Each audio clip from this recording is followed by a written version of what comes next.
So the other thing I'll just point out here as we're learning about covariance and correlation is both of them have the same prefix. And prefixes are really useful to learn about. So co and co. And co as a prefix is like collaborate, cooperate.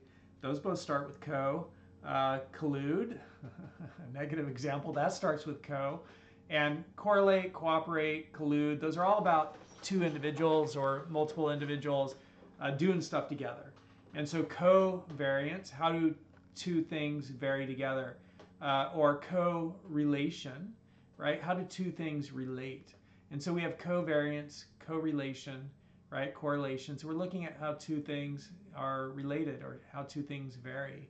And we already know variance, which is like taking data points and then subtracting the mean, right? Finding how far they are away from the mean.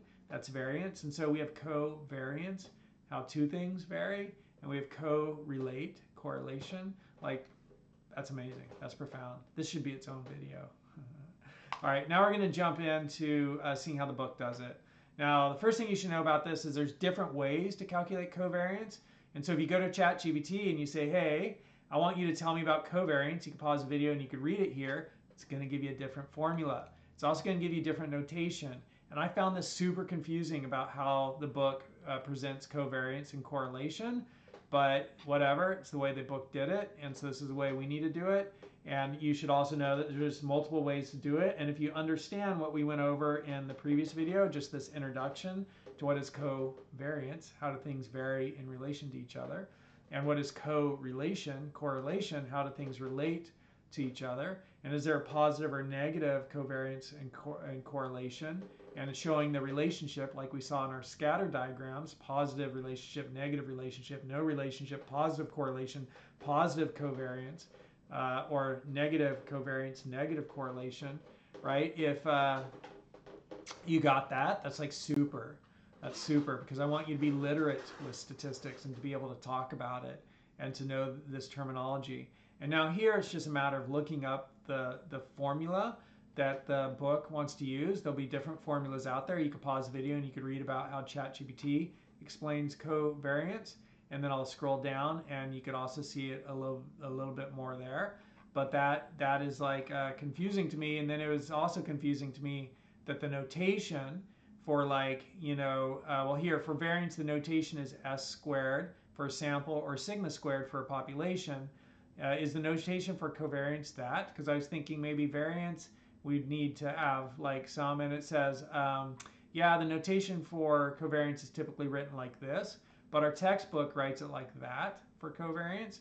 So I don't know, right? Adults aren't always doing things as well as they could. And so there's a little bit more of my exploration into the difference between the textbook and statistics. Generally that's out there.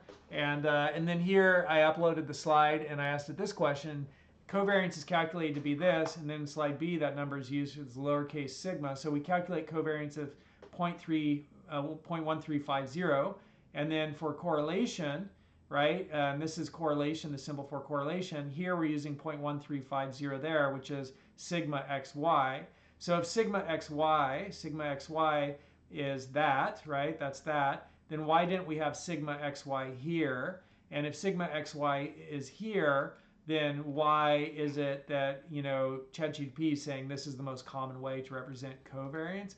So that just all super confused me. And I'm sharing all that just to, one, create more clarity for you. And two, the important thing is that adults, man, that was like a big insight for me when I was in my late teens or my 20s. And I guess it's a progressive thing that I've continued to just realize throughout my entire life.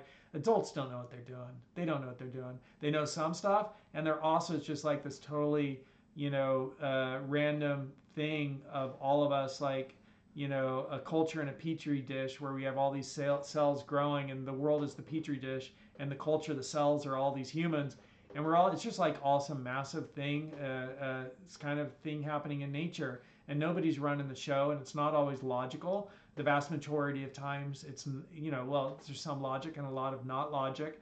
And then, surprisingly, like it's so illogical that for like the vast majority of the field of economics, which is what I got my bachelor's degree in, for the vast period of time in economics, it was all based upon rational human behavior. And humans are anything but rational. Like, we are way more emotional than we are rational. And it wasn't until like only the last couple of decades that somebody said, you know what, humans aren't always rational. It's like, no duh, no duh. Really? Did you need a PhD?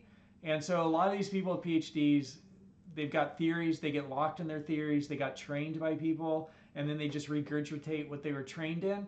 And to really think creatively, and I use the word creatively as opposed to critically, though in academia this is called critical thinking, but to really think creatively, and I use creative thinking to illustrate how even in academia people have been slotted and regimented into these patterns of thought that they haven't been able to break out of because they were trained that in academia it's called critical thinking, and it still says we're supposed to teach people critical thinking, right? But that's a horrible phrase. Like, to be critical, like what's wrong here, what's wrong there, like as opposed to like positive thinking. Really what you want people to do is to be creative, to look at a situation, to think differently about it. But people have such a hard time doing that even the area in academia, which is about looking at a situation and thinking differently about it, even that area, they haven't applied that to that area because they're still calling it critical thinking. It should be creative thinking. That's a much better term. And so all of that just to illustrate that, here, these two slides and the way the book presents covariance and correlation is super confusing because they use like notation, right, which changes, and notation which doesn't match what's standardly found out there about statistics. And so like here they call 0.135 var xy, and here they call it, I guess this is sigma xy, which is why I went through that entire thing with ChatGPT, and I'll include the chat in all of our links in the course so that you could take a look at it.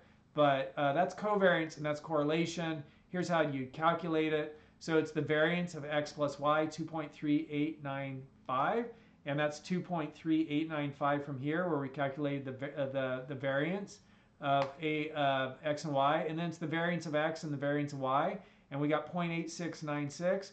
0.8696 is the variance of, what was that, Saratoga?